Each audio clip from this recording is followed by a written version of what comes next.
The Grand Chamber of the Galactic Council hummed with its usual aristocratic disdain. Crystalline beings from Arcturus whispered to gaseous entities from the Carina Nebula, while silicon-based intelligences from the Orion Belt calculated trading algorithms. To them, this was just another mundane session of cataloging primitive worlds. Until the doors exploded. A Zixteri scout crashed through the plasma barriers, her crystalline exoskeleton cracked in 17 places, leaking luminescent fluid that sizzled against the marble floor. The chamber's perfect temperature regulation couldn't mask her trembling. In her three-fingered hand, she clutched something that made the assembled species lean forward in confusion. A battered piece of plastic with NERF stamped on its side. Honorable Council. She wheezed through her respiratory filters. I come with a warning about Sector 2814, specifically about the third planet of the Yellow Star System. High Counselor Vexthor, a being of pure energy contained within a diplomatic shell, flickered in amusement. You interrupt our proceedings for a warning about Terra, the primitive world that hasn't even achieved unified planetary governance. The Scout's crystalline surface rippled with urgent patterns.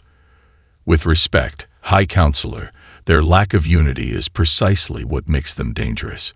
She held up the mangled toy. This was a child's plaything. When our advance team approached their atmosphere, a group of what they call teenagers had modified it to shoot a chemical compound that ate through our strongest battle armor. Laughter echoed through the chamber, a cacophony of different species expressing universal derision. A methane-breathing delegate from Proxima waved a tentacle dismissively.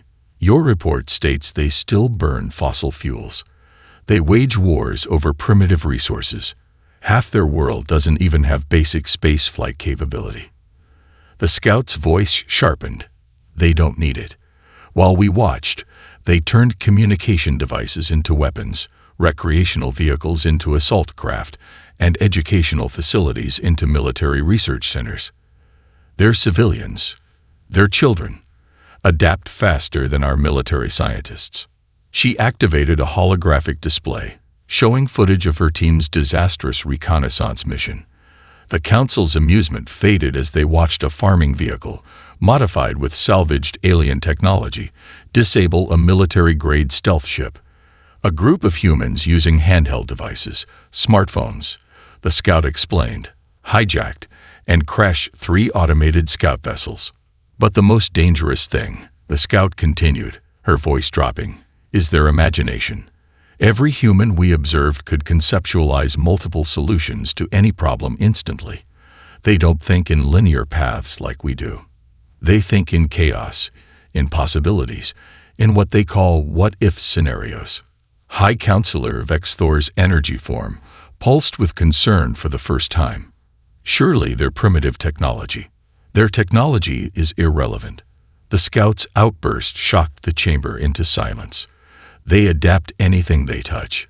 We watched a human child reconstruct our quantum communication device using something called Pokemon cards as a template.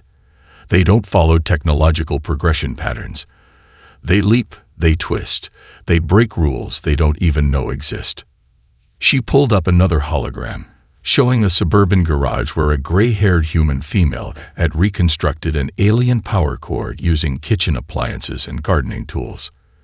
They call this DIY, do it yourself. It's not just a practice, it's their philosophy. Every human is a potential scientist, engineer, or warrior, operating independently, but somehow cooperating in ways our strategic computers can't predict. The chamber erupted in worried murmurs.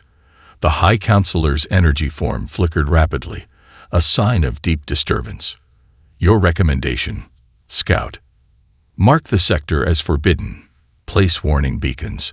The species that turns toys into weapons, games into military strategies, and considers their own contradictions a source of strength. They're not primitive. They're something we've never encountered before. As the Council began heated deliberations, the Scout's final words hung in the air. They don't need unity to be dangerous. Their chaos is their strength. And if we ignore this warning, we'll learn why their sector was marked as forbidden in the ancient star charts. The High Counselor looked at the toy weapon again, noticing for the first time the small text beneath the Nerf brand. It's Nerf or nothing. They would soon learn how prophetic those words were. Supreme Commander Valkath stood on the bridge of the Hegemony's flagship, his segmented armor gleaming under the soft light of Earth's moon. 1,000 successful conquests had taught him to expect fear, panic, or at least unified resistance. Instead, his neural processors struggled to categorize the cacophony of responses flooding their communication arrays. "Sir," his second-in-command reported, mandibles twitching in confusion. "We're receiving everything." The main screen fractured into thousands of windows. The United Nations was offering diplomatic talks. North Korea was threatening immediate nuclear response. A teenager from Australia was broadcasting memes about their ships looking like space squids. A grandmother in Florida was trying to sell them timeshares.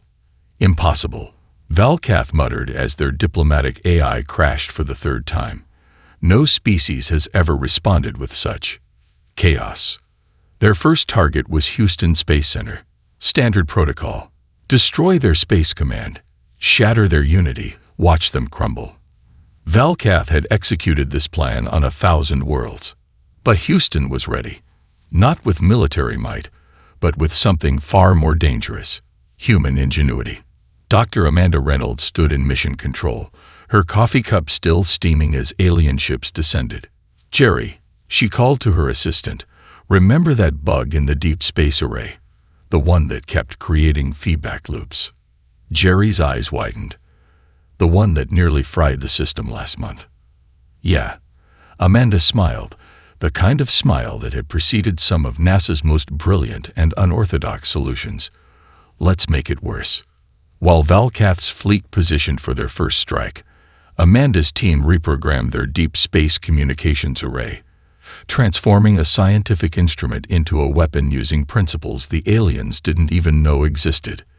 The feedback loop, amplified through their global network of satellite dishes, created a resonance frequency that turned the aliens' own shield harmonics against them. The first ship fell from the sky like a meteor. "Impossible," Valkath roared as reports flooded in. His perfect formation was breaking apart, and not just over Houston. In Silicon Valley, tech companies had already reverse-engineered their communications protocols. In Seoul, gamers had spotted patterns in their ship movements that matched popular strategy games. In Lagos, university students had hacked their targeting systems using modified cell phones. "Sir," his tactical officer reported, mandibles now clicking rapidly in distress, "we're detecting weapons fire from everywhere. They're not just using military installations, they're using civilian infrastructure." Valkath watched in horror as his invasion force, the pride of the hegemony, was being undone by what his analysts were calling primitive improvisation. In Houston, Amanda took another sip of coffee as she watched their modified array take down its fifth ship. "Jerry," she called out, "call your cousin in Austin. Tell him we need those gaming servers, and get me the ham radio operators in Dallas. I have an idea." "The whole thing?" Jerry asked, already dialing. "The whole network. These aliens want to see what Earth can do. Let's show them how we handle hurricanes." Valkath's neural processors finally overloaded when he realized what was happening. The humans weren't fighting as a unified force. They were fighting as thousands of independent groups, each developing their own solutions. His carefully planned invasion was being countered by methods his military doctrine couldn't even classify. "Sir," his second-in-command reported, "we're receiving a transmission from Houston." Amanda's face appeared on their screen, still holding her coffee. "You know," she said conversationally, "if you'd just asked nicely, we might have shared our research. But since you decided to be rude about it." She smiled that brilliant, dangerous smile again.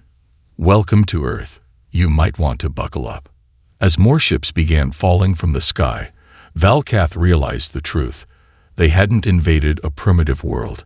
They'd invaded a planet where every human was a potential warrior, every civilian tool a potential weapon, and every scientific principle a potential revolution. And this was just day one. Jake Miller had spent 40 years working his family's ranch in Montana, and he'd never seen anything as strange as alien ships trying to hide behind his grain silos. But then again, he'd never tried to use his grandfather's ham radio to fight an alien invasion either.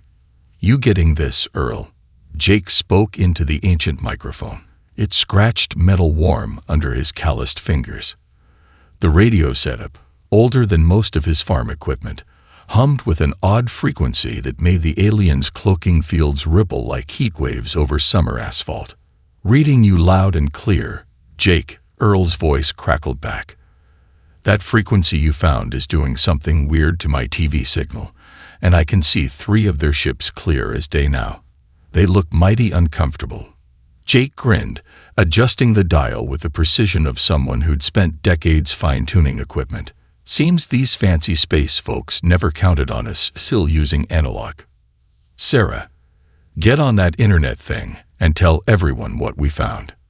His 16-year-old daughter, who'd been documenting everything on her phone, was already 3 steps ahead. "Already viral, Dad. Ham radio operators worldwide are tuning to 74.3 mH. The Chinese operators are saying it works even better if you modify the signal through old UHF TV antennas." Outside, the alien ships were having fits. Their once perfect cloaking fields flickered and sputtered, making them visible to everyone, including the local hunting club, who discovered that their rifle rounds, when melted down and mixed with fragments of fallen alien hull material, could penetrate the invaders' armor. "Jake." It was Mary from the general store on the emergency channel. "We've got contacts from a militia group in Idaho. They're saying if we boost the signal through the old emergency broadcast system." The rest of her sentence was cut off by the sound of 3 alien ships crashing into each other, their pilots completely blinded by the interference. Meanwhile, in Miami, retired Marine Sergeant Lisa Martinez was turning her hurricane preparation network into something the aliens definitely hadn't planned for. She stood on her boat, the Weather Warrior, coordinating with a fleet of fishing vessels and pleasure craft that had been hastily modified with equipment salvaged from downed alien ships. "Remember, people," her voice carried over the marine radio, "these aliens think like a hive mind. They expect organized resistance. They don't expect 50 different boats doing 50 different crazy things at once." The Miami waterfront had become a proving ground for human adaptability. Jet skis equipped with salvaged alien propulsion systems zipped between the invaders' landing craft. Deep-sea fishing boats, their hooks replaced with pieces of alien metal that disrupted shield frequencies, played a deadly game of catch and release with smaller enemy vessels. "Carlos," Lisa shouted to a nearby speedboat captain, "that net trick you used during stone crab season. Try it on that fighter craft." The aliens watched in horror as their advanced ships were taken down by fishing equipment and boats named Party Time and Gone Fishin'. Back in Montana, Jake's frequency discovery had spread worldwide. The aliens' perfect invasion plan was unraveling because they'd never considered that outdated human technology might be their undoing. "Dad," Sarah called from the house, "someone in Japan figured out how to boost the signal using old Nintendo controllers, and a guy in Brazil is using modified TV antennas to shoot down their drones." Jake chuckled, making another adjustment to his radio. "Reckon these aliens never had to jury-rig a tractor with baling wire and prayers, eh?" The alien commander in orbit was having the worst day of his career. His reports made no sense. Primitive watercraft were destroying his landing ships. Ancient radio signals were disrupting his cloaking technology, and humans everywhere were treating his invasion like a particularly exciting community project. "Sir," his science officer reported, "they're not just fighting back, they're having fun doing it." As another alien ship crashed into the Montana wheat fields, Jake Miller keyed his microphone one more time. "Attention all stations. Found out these alien ships really hate the emergency broadcast system test tone. Let's show them what 40 years of monthly tests sounds like, shall we?" The resulting chaos would be talked about in alien military academies for centuries, as a cautionary tale. Master strategist Anxol had never lost a battle in 300 years of military service. His neural processors could calculate 1 trillion possible battle scenarios per second. He'd conquered 17 worlds without losing a single ship. Now he was being outsmarted by a college dropout who lived on energy drinks and instant ramen. Bobby Thompson sat in his apartment, surrounded by empty Mountain Dew cans and 3 monitors displaying various game interfaces. His old gaming chair creaked as he leaned forward, studying the patterns of alien ship movements on his center screen. "That's a classic pincer movement," he muttered, taking another sip of his energy drink. Literally the same strategy the Zerg use in StarCraft. His fingers flew across his keyboard, updating the Discord server where gamers worldwide were coordinating their analysis. "Hey guys," he typed. "They're using swarm tactics from Quadrant 7. Anyone else getting Zergling Rush vibes?" Responses flooded in instantly. "OMG yes. Running counter-strat from that Korean championship match. Already mapped their movements to total war formations. Someone send this to the military. It's just like that mission from Command and Conquer." In his flagship, Anxol was experiencing the electronic equivalent of a migraine. His perfect formations were being countered before they could fully deploy. Somehow, these primitives were predicting movements that had been perfected over centuries of warfare. "Impossible," he roared as another fleet positioning failed. "How are they anticipating us?" His tactical officer nervously displayed a captured transmission.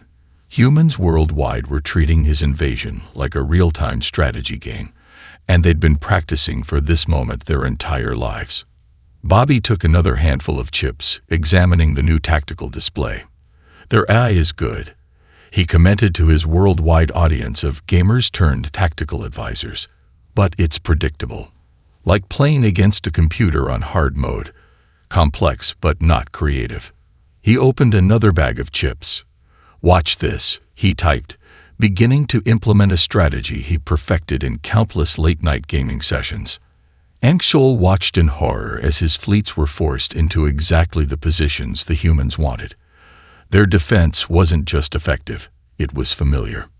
"Sir," his tactical officer reported, "we're detecting massive coordinated movements worldwide. They're using gaming servers to coordinate their response." Bobby's voice crackled over their compromised command channel. "Hey aliens, ever hear of kiting? No? Well, you're about to learn." What followed was a masterclass in strategies perfected over decades of competitive gaming. Alien ships were drawn into kill zones by tactics borrowed from Minecraft tower defense maps. Their formations were disrupted by maneuvers that would have made any esports champion proud. "Sir," the tactical officer's voice was reaching unprecedented octaves. "They're using something called cheese strats against our southern flank." Anxol's neural processors struggled to comprehend how his perfect military machine was being undone by humans who kept shouting GGEZ and "get wrecked" over the command channels. In his apartment, Bobby opened another energy drink. "Okay, everyone," he typed into the now global Discord strategy session. "Remember that impossible raid boss in Dark Souls? The one we finally beat with that crazy coordinated strategy. Let's try that, but with their command ship." Anxol watched his tactical display light up with warning signals as human forces worldwide began moving in patterns his strategic computers couldn't predict because they'd been developed for games, not war.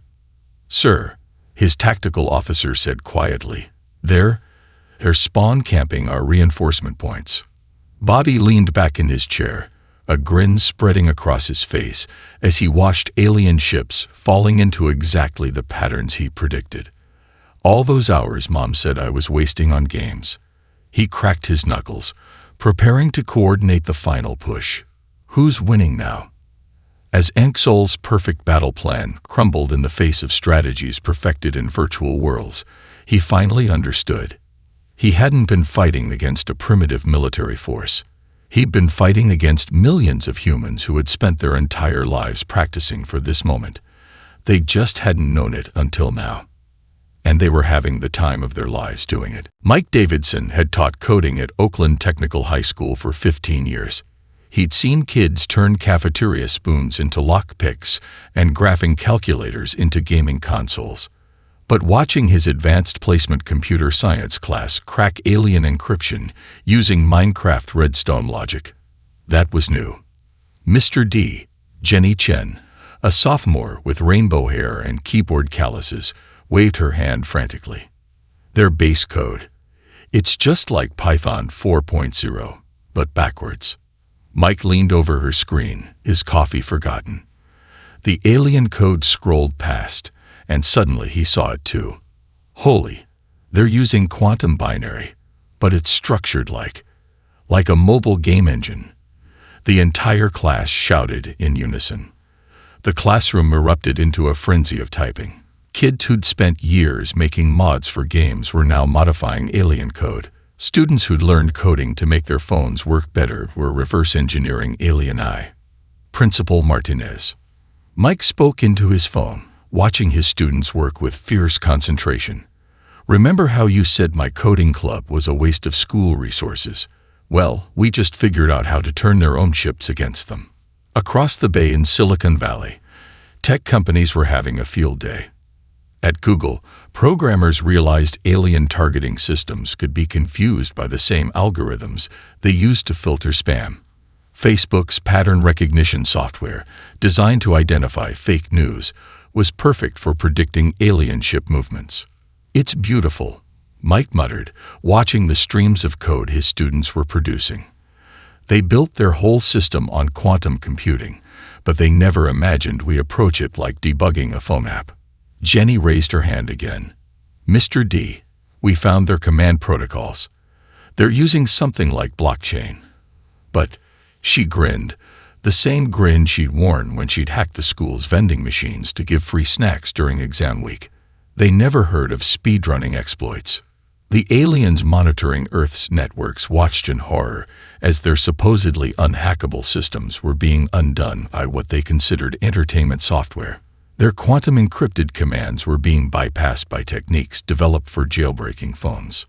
Sir, an alien tech specialist reported to their commander. The humans are. They're treating our military software like it's a game to be modded. Mike's classroom had become a command center.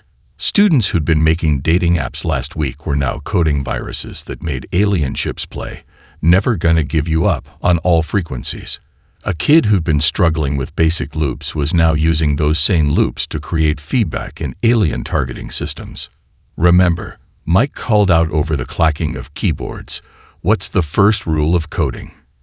If it compiles, ship it. His students chorused, fingers flying over keyboards as they reprogrammed alien technology with techniques learned from modding Minecraft and optimizing TikTok algorithms. The alien commander watched in disbelief as his ship started executing commands from what his analysts identified as cheat codes. How? He demanded. How are they doing this with such primitive technology? The answer came from his own systems, now displaying a message in Comic Sans. Git good scrub, followed by a dancing pee-pee emoji. In Oakland, Mike smiled as Jenny showed him their latest creation. A virus that made alien ships execute barrel rolls every time someone tweeted #aliens flew too close. You know what the really funny part is, Mike said to his class, watching alien ships across the globe begin to dance to Gangnam Style. They thought building their systems on quantum computing would make them unhackable. They never considered that humans would just. He paused, searching for the right words. Treat it like a game mod. His students finished for him. As alien ships worldwide began executing commands written by teenagers who'd learned coding to make their Instagram filters work better, Mike couldn't help but laugh. The aliens had brought quantum computers to a smartphone fight, and they were losing. Because they'd never understood the most important rule of human technology. If it exists, someone will try to mod it. And if it can be modded, someone will try to make it play Despacito. Taylor Wilson wiped grease from her hands and stared at the alien engine fragment in her Millbrook, Alabama auto shop. The piece had fallen from a damaged scout ship, and something about its fuel intake system looked oddly familiar. "Well, I'll be damned," she muttered, reaching for her phone. "Hey, Earl. Remember that fuel injection problem we fixed on Old Man Jenkins' tractor last summer? The one we solved with duct tape and prayer? I think these aliens got the same issue."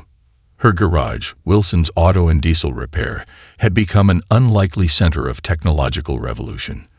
Local farmers brought in pieces of alien tech they'd found in their fields, and Taylor had started noticing patterns. The aliens' supposedly advanced technology wasn't so different from a diesel engine, just more uptight about it. "Look here," she explained to her growing audience of mechanics and farmers, pointing to the alien engine's intake system. "They're overthinking it. All these fancy quantum regulators, but underneath, it's just trying to make boom boom go zoom zoom. Same as us." Her first breakthrough came when she realized alien fuel could be processed using modified biodiesel equipment. The second came when she discovered their high-tech engines couldn't handle good old-fashioned American mechanical ingenuity. "They built everything perfect," she said during a Facebook live stream that had gone viral among mechanics worldwide. "That's their problem. No flex, no give. Like a brand new engine that's never had to run on bad gas." The alien commander monitoring Earth's social media couldn't process what he was seeing. Humans worldwide were sharing hacks for his fleet's technology, treating advanced warships like problematic pickup trucks. "Ma'am," one of his analysts reported, They're using something called TikTok to share maintenance tips for our engines. A human in Brazil just showed how to boost our thrust capabilities using something called GVD40. Taylor's latest video, 5 easy mods for your captured alien engine. Number 3 will shock them, had gone viral. Mechanics from Tokyo to Toronto were adapting her techniques, improving them, sharing their results. "The trick is," she explained while live streaming an engine modification, "these aliens never had to work on a '85 Chevy that's more rust than truck. They never learned to improvise." The aftermath was spectacular. Across the globe, modified civilian vehicles were outmaneuvering alien craft. School buses retrofitted with processed alien fuel systems were breaking sound barriers. Farming equipment was developing capabilities that violated several laws of physics. "Sir," the alien analyst's voice cracked, "a human vehicle just executed a maneuver our ships can't match. It appears to be a mail truck. Neither snow, nor rain, nor alien invasion," Taylor quipped as she helped the local postal worker tune up his newly modified delivery vehicle. "Though I reckon this ain't what Benjamin Franklin had in mind." The alien commander watched in horror as his perfect fleet was outperformed by vehicles that, according to his database, shouldn't even be operational. Tractors were towing his ships out of the sky. Pickup trucks were breaking atmospheric speed records. "How?" he demanded. "How are they doing this with such primitive technology?" The answer came from Taylor's latest viral video. "Y'all ever notice how alien tech is like a spoiled rich kid? Never had to work a day in its life, never had to run on bad gas, or fight through a rough idle. Well, we're about to give it some character."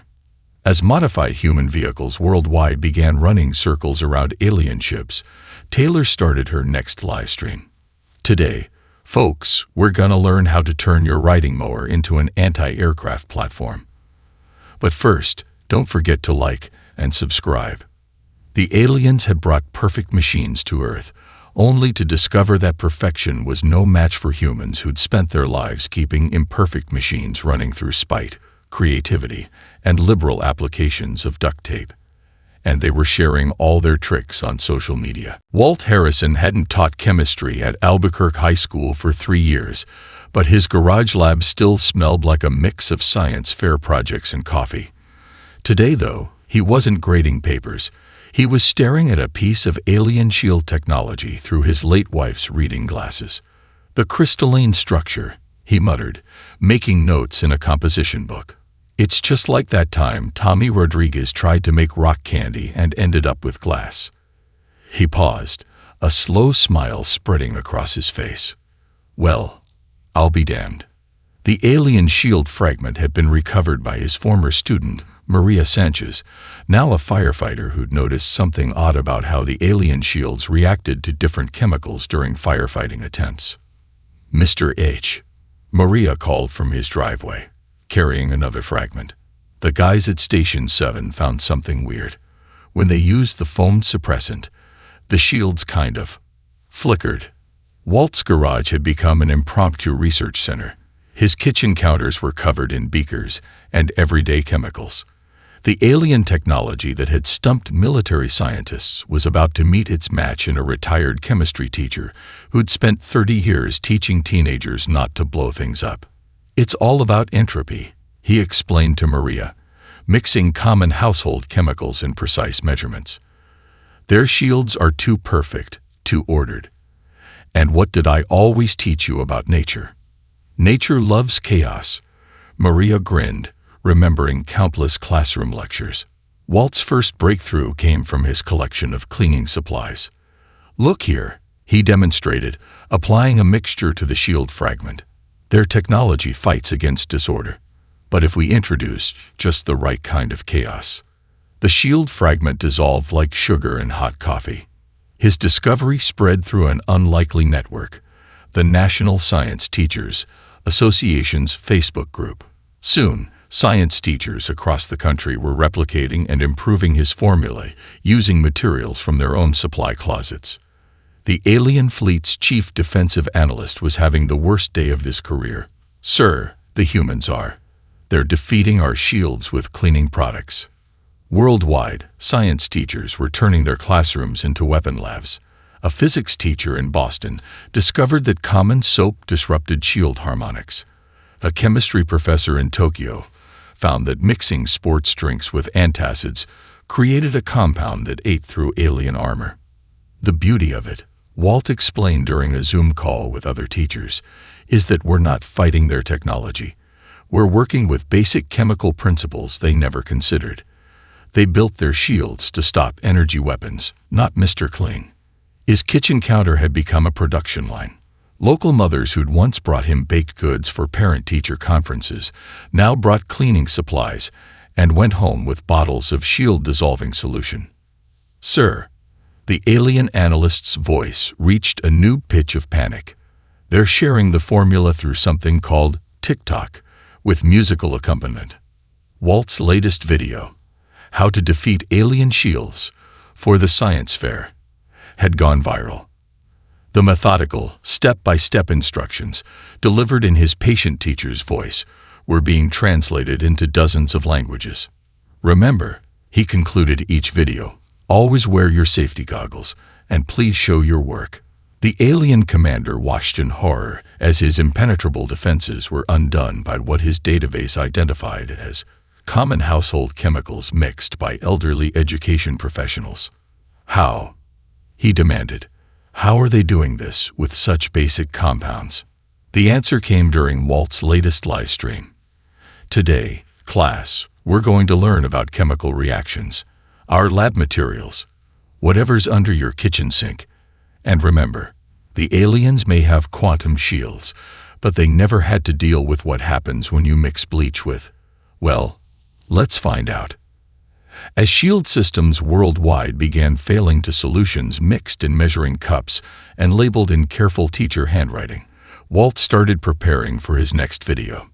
"Next week," he announced, adjusting his safety goggles, "we'll learn how bathroom cleaners can disable alien targeting systems. Don't forget your lab notebooks."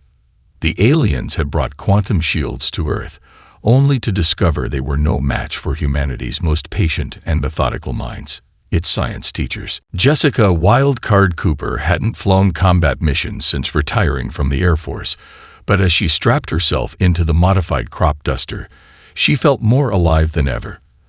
The plane's controls were a crazy fusion of Earth and alien tech, jury-rigged by farmers and enhanced by gaming nerds.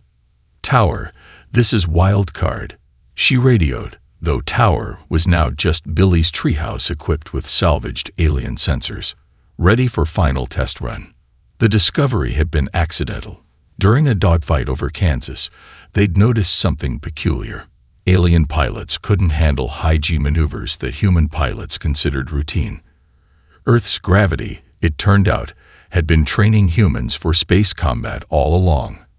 Remember, folks, Jessica broadcast to her makeshift squadron, a mix of crop dusters, private planes, and retrofitted civilian aircraft. These aliens grew up in low-G environments. They black out at 6 Gs. We can push it to 9. The alien fleet commander watched in disbelief as primitive aircraft executed maneuvers his ships couldn't match. Impossible. Their aircraft shouldn't even be able to fly in formation. That's the neat part. Jessica's voice crackled over their compromised channels. We're not flying in formation. We're just making it up as we go. The skies above New York had become the final battleground. Alien capital ships hovered over Manhattan, their perfect formations about to meet humanity's chaotic response. Jessica's squadron was a testament to Earth's adaptation. Crop dusters armed with repurposed alien tech, traffic helicopters wielding shield-disrupting chemicals, even a few ultralight aircraft modified by teenage gamers. Wild Card Squadron, Jessica called, a grin in her voice. Remember what we learned from all those crazy flight simulator games. Time to make them real. What followed was beyond anything the aliens had planned for. Crop dusters performed barrel rolls that violated their understanding of physics. Traffic helicopters dove through spaces their tactical computers insisted were too small. And leading them all was Jessica, pulling maneuvers in her modified plane that made the aliens' targeting systems crash. "Sir," the alien tactical officer's voice cracked. They're using atmospheric friction to boost their turning speed.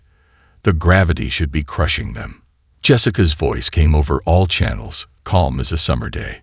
Y'all ever wonder why we call these moves crazy? Because you'd have to be crazy to try them. Lucky for us, that's humanity's specialty. The alien commander watched his perfect fleet fall into disarray. These humans weren't just surviving their own insane maneuvers. They were thriving on them. Every pilot was flying differently, using techniques learned from everything from video games to crop dusting to barnstorming.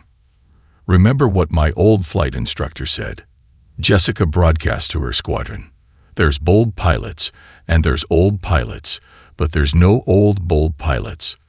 Well, today we're proving him wrong. The final battle became a legend. Human aircraft, modified with a mix of alien tech and earthly ingenuity, danced through New York's skyscrapers. Each pilot flew their own way. There was no formation, no standard approach, just hundreds of individuals doing what they did best.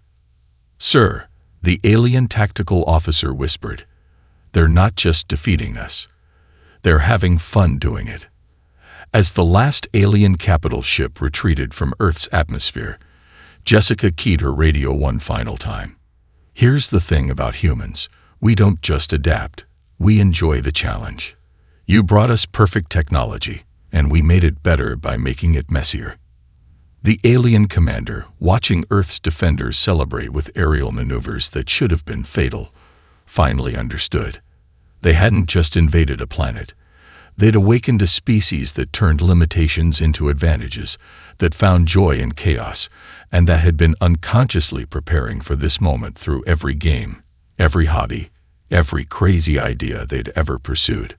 Back on her landing strip, Jessica climbed out of her cockpit and looked at her squadron. Farmers, gamers, weekend pilots, and retired veterans, all grinning like kids after a playground victory. "So," she asked, "who's up for another round?" The answering cheer was heard all the way to the retreating alien fleet.